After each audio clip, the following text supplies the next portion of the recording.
In this video, I'll give you my tips for visiting Bangkok if you only have 2 days. The city is very large and deserves several days to explore, but if you only have a short time, I recommend focusing on the itinerary I suggest. Bangkok is a city famous for its temples and Buddha statues, so I suggest you visit Bangkok's most beautiful temples on the first day and wander around Chinatown in the evening.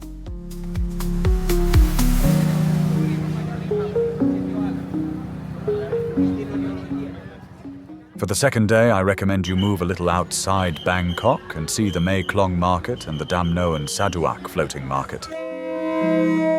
These are some of Thailand's unique attractions, and I was fascinated by them. I don't recommend seeing other attractions, especially since there are so many temples and they require a lot of time to visit. Furthermore, travel times within Bangkok are very long due to heavy traffic, and you wouldn't be able to see much else. I will also give you lots of useful information and curiosities about the attractions you will see.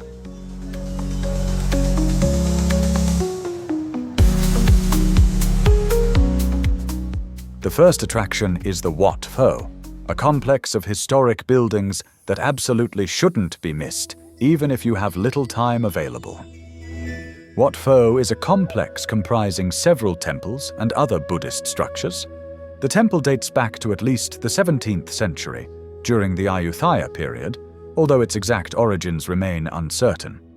However, Wat Pho acquired its current importance thanks to the decision of King Rama I, who moved the capital from Thonburi to Bangkok in 1782. In 1788, the sovereign ordered a complete renovation of the temple, which was then in a state of disrepair, and the renovation work lasted until 1801.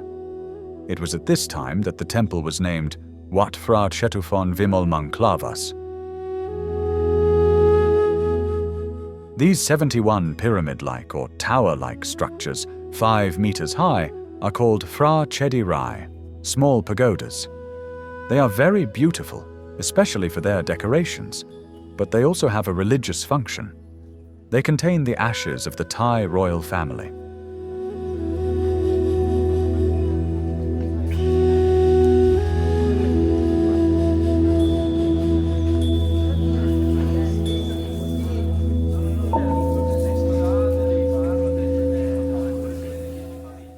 There are also 4 taller royal stupas, called Phra Maha Chedisi Rajakarn, 42 meters high, dedicated to the first 4 kings of the Chakri dynasty, Rama I, II, III, and IV. In Thailand, and indeed throughout Asia, many structures of this shape are seen. The stupa originated as a burial mound in ancient India, used to cover remains or relics, and was later used by the Buddhist religion as a place to preserve relics.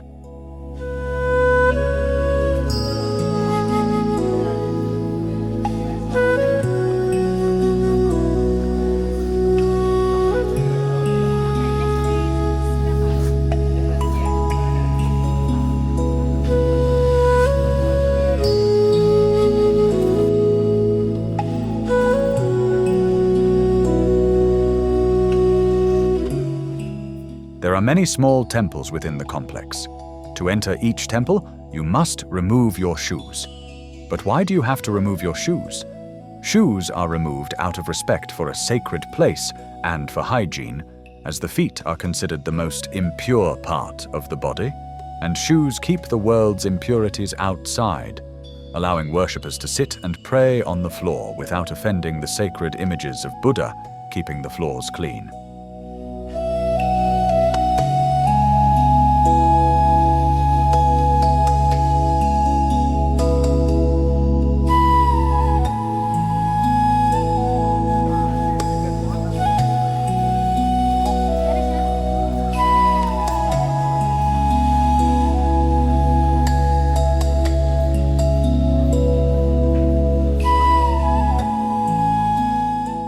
Here you can see a vast collection of Buddhas from all over Thailand. There are as many as 390, some of which are even covered in gold.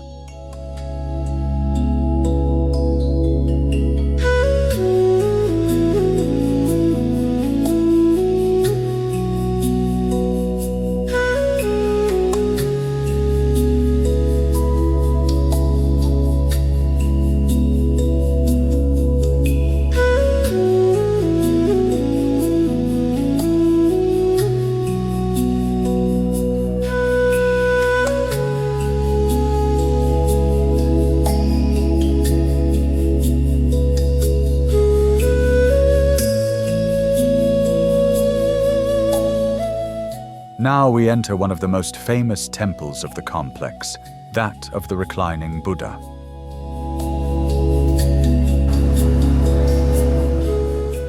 Wat Pho's most iconic structure is undoubtedly the reclining Buddha, Phra Buddhasayas, a colossal statue measuring 46 meters long and 15 meters high. The figure, completely covered in gold leaf, represents the moment when the Buddha entered nirvana, symbolizing the end of the cycle of reincarnation and absolute spiritual enlightenment. One of the statue's unique aspects is its resting position. The Buddha lies on his right side, considered the most powerful, just like the right side of a sleeping lion. This position represents the final moment of the Buddha's earthly life on his path to enlightenment.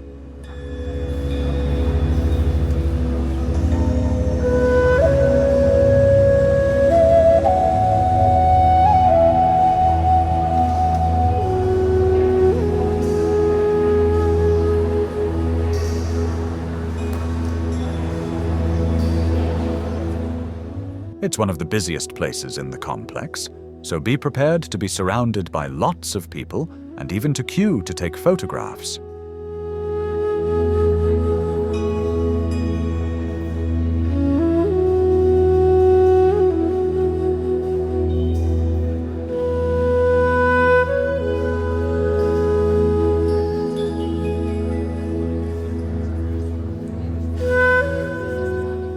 The decorations beneath the Buddha's feet are also very interesting.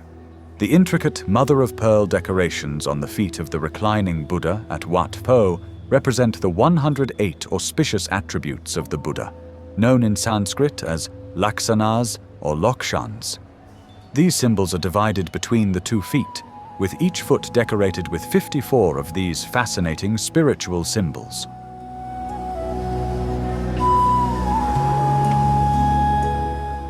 But why 108? The number 108 has profound meaning in Buddhism and the Asian spiritual tradition.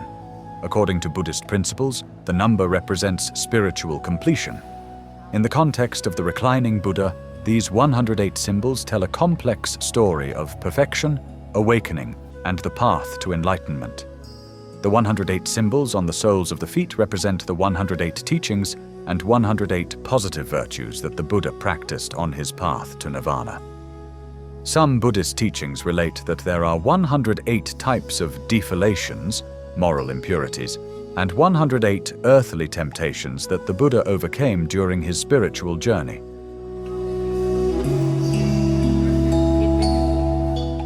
Each of the 108 panels carved on the soles of the feet contains mother-of-pearl representations of various significant symbols, including flowers and garlands, dancers, white elephants, tigers, altar accessories, the wheel of Dharma, Dharma chakra, the principal symbol of the Buddha's teachings, and the triple gem.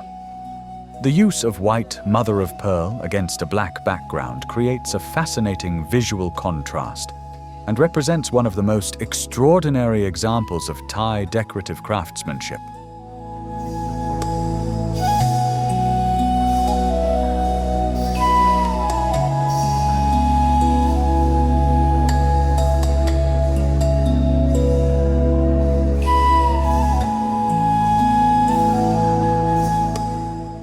Inside the temple, there is a ritual accessible to everyone, not just Buddhists, the ritual of the 108 bowls. For 20 baht, you can buy a bowl with 108 coins, which must be placed in the 108 bowls. Each bowl represents one of the 108 auspicious characteristics of the Buddha. Throwing a coin into each bowl is believed to bring good luck, prosperity, health, and spiritual wealth. It's not simply a casual act. It's a meditative practice where the rhythm and awareness of each coin thrown becomes part of a spiritual experience.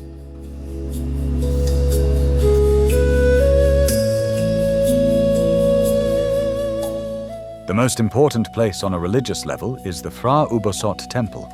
A Phra Ubosot is the main building of any Buddhist temple in Thailand.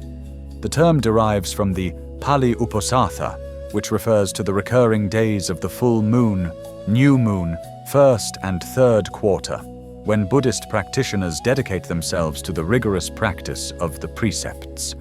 The primary function of the Phra Ubosot is to be the ordination hall, where the monastic ordination rite called Upasampada takes place, the solemn moment when novices become monks. It is also the place where official ceremonies and Buddhist teachings take place, as well as where monks gather for assemblies and collective prayer. Inside the temple, the walls are completely frescoed with sacred images depicting scenes from Buddhist tradition and the life of the Buddha. These frescoes create a deeply spiritual and meditative atmosphere.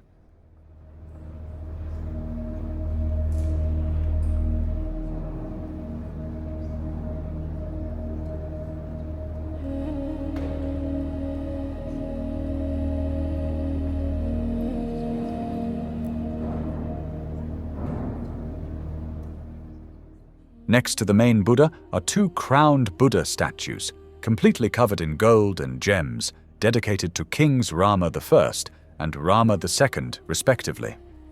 These statues add an element of dynastic veneration to the sacred site.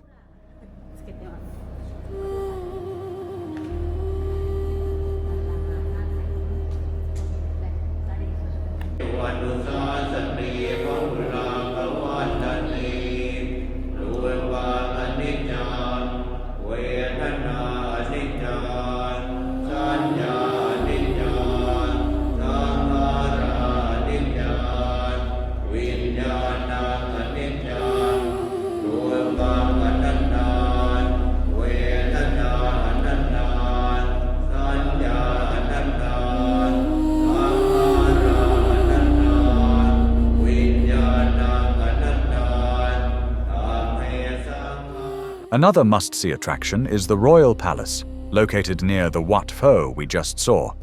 The palace is very large, located on the banks of the Chao Phraya River, and covers an area of 218,400 square meters, completely surrounded by almost 2 kilometers of walls.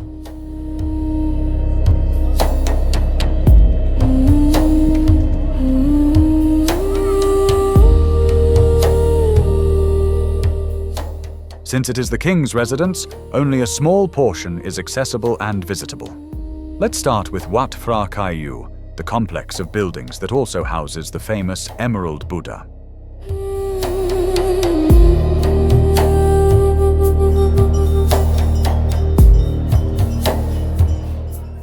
This is the Royal Pantheon, Prasat Phra Thep Bidon, the resting place of kings, queens, and members of the royal family.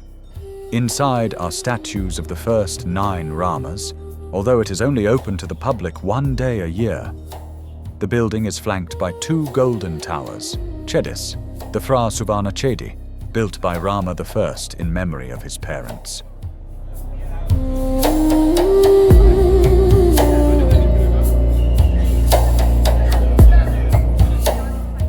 What makes the royal palace truly extraordinary is the meticulous attention to detail. Each building is adorned with richly ornate facades, glittering mosaics, gilded finishes, and elaborate stucco.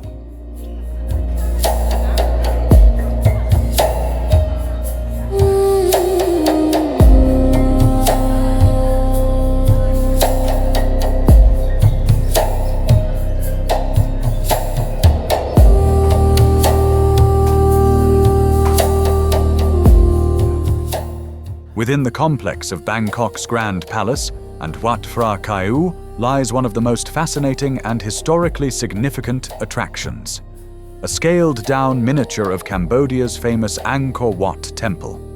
This reproduction represents an extraordinary chapter in Southeast Asia's political and cultural history, condensed into a captivating architectural feat.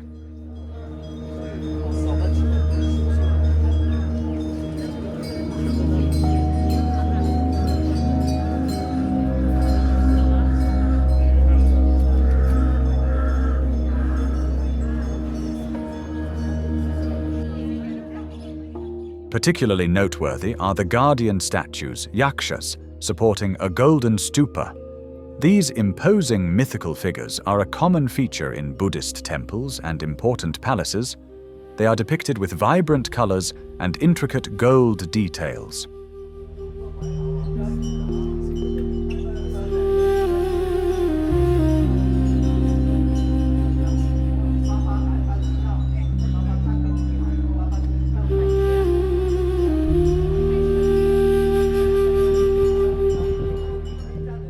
Here we see a golden statue of Kinnari, a mythological creature half human and half bird, symbolizing harmony, love, and devotion.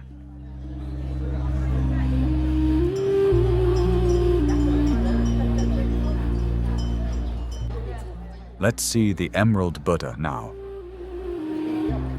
Despite its name, the statue is not actually made of emerald, but rather of jade or green jasper, and its emerald color has led to this misunderstanding over the centuries. The statue is surprisingly small, measuring only 66 centimeters tall, and depicts a Buddha seated in a meditative position. It is adorned with golden robes that change seasonally. When I visited in November, it was wearing winter clothes.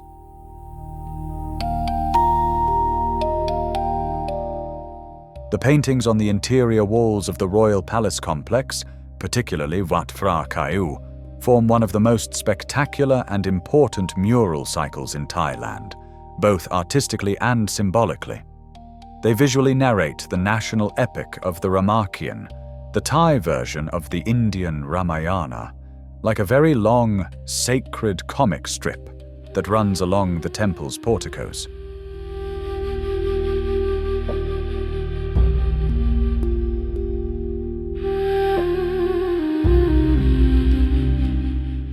Another must-see attraction, which is also an iconic Bangkok landmark, is Wat Arun. Its name means Temple of Dawn in Thai. Its name derives from Aruna, the Indian goddess of dawn, and symbolizes the first light of morning reflecting on its pearly surface.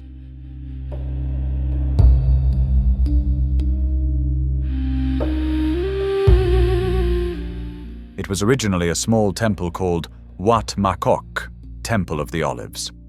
The imposing appearance we see today is the work of Kings Rama II and Rama III. They ordered the central tower, Prang, to be raised to its current height of approximately 70 to 80 meters and decorated it with characteristic ceramics.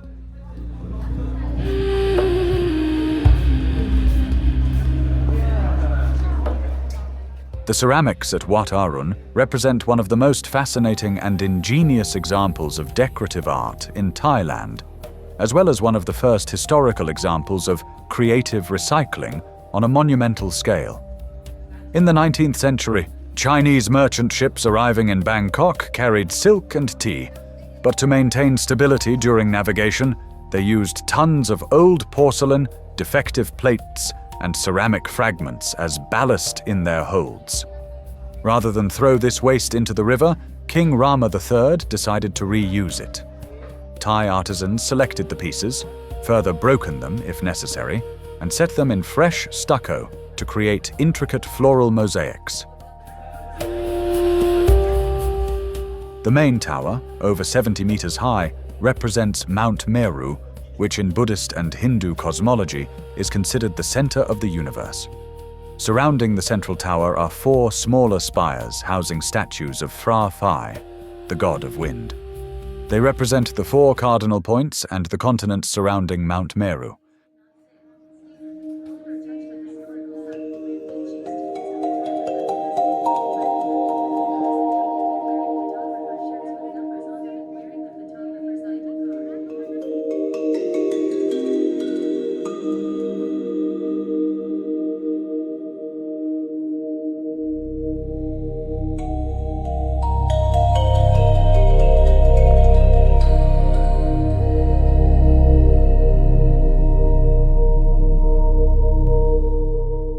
These are the yaks or yaksas, the demonic guardians who protect the temple from evil spirits.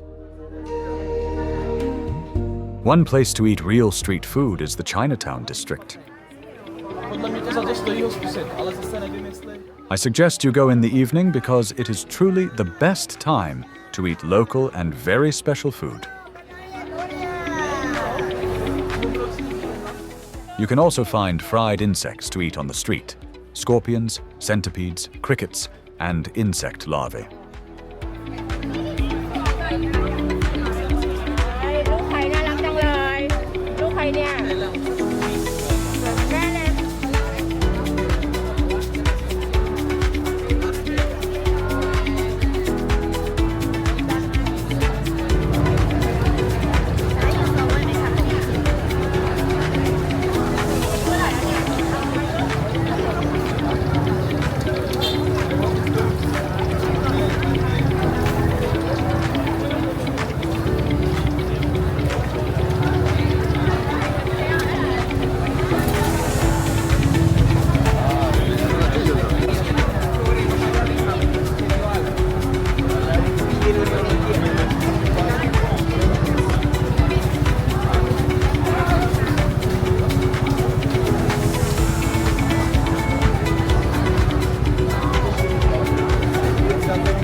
My advice for the second day is to travel a little outside of Bangkok and see two very special attractions.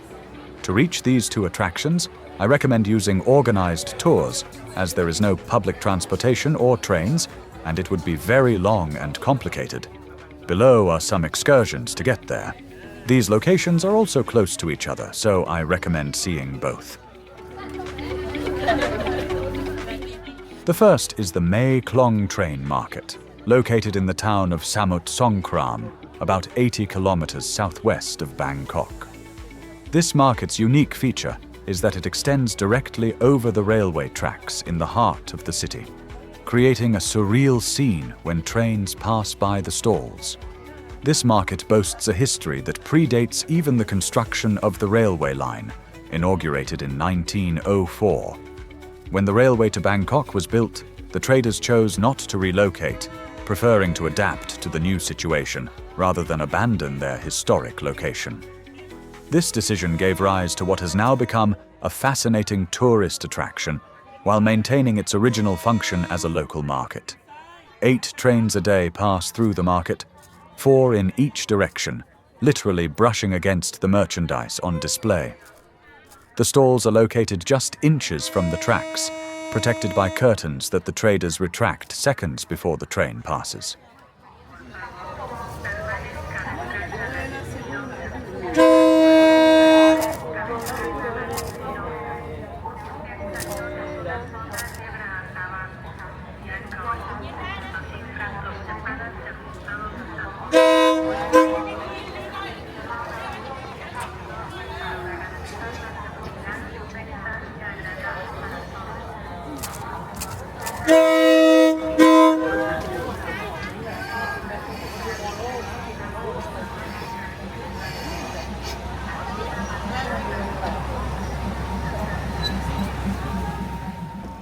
The market extends for about 200 meters and is located near Mae Klong station, the terminus of the railway that departs from Ban Laem in the city of Samut Sakhon.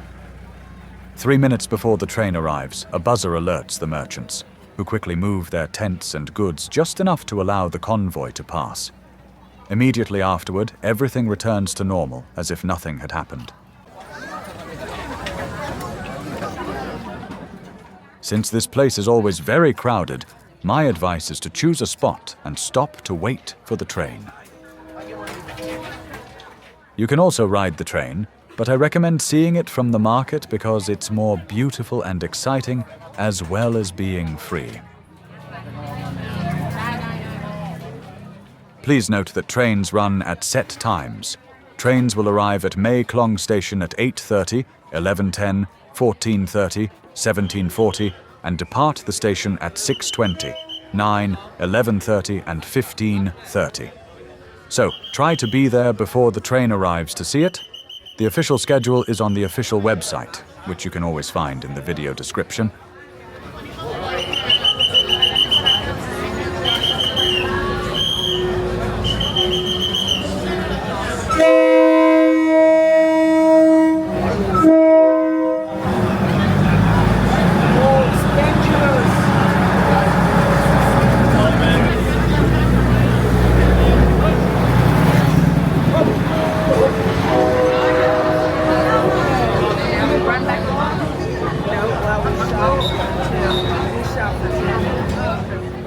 Not far away is also one of the most characteristic floating markets in Thailand, Damnoen Saduak. The market's origins date back to the reign of King Rama IV. Between 1866 and 1868, by order of the sovereign, Klong Damnoen Saduak, a 32-kilometer canal connecting the Mae Klong and Tha Chin rivers, was built. This strategic canal served both commercial and tactical purposes, facilitating the transport of local agricultural products between settlements. In 1971, the Tourism Authority of Thailand transformed the Lad Plea market into a tourist attraction. In 1981, with the construction of a new road to the Ton Canal, private entrepreneurs established the modern Damnoen Saduak floating market as we know it today.